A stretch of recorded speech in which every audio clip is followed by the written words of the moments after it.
This paper on miracles is one of my earlier drafts. In 2002 I produced this.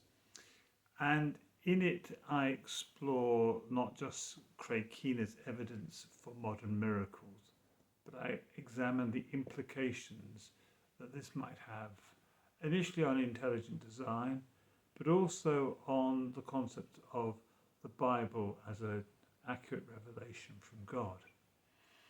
And I argue that because God expected us to see miracles as an authentication of the Bible and God's Word, then we can, in a sense, take the modern miracles as likewise an authentication of the Bible, because almost all of them take place in the context of Christianity.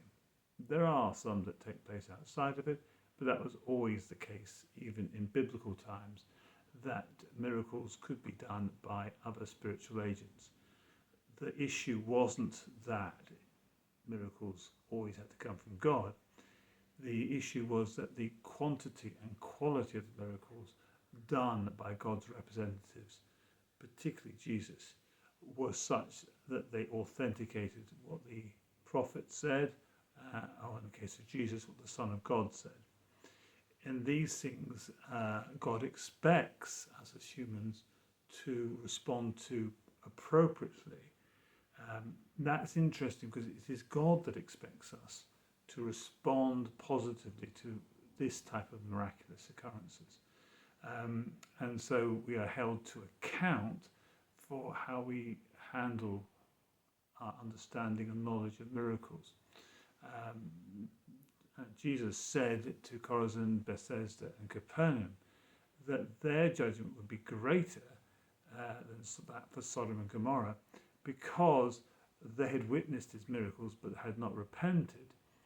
And he had said, actually, Tyre and Sidon, as well as Sodom and Gomorrah, would have repented had they seen those miracles. So the evidence of miracles is in some ways a double-edged sword.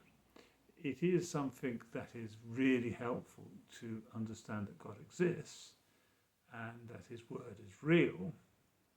But by implication, once you are aware of them, God then expects you to respond appropriately.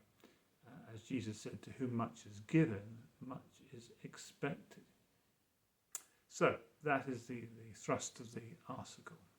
Thank you for listening.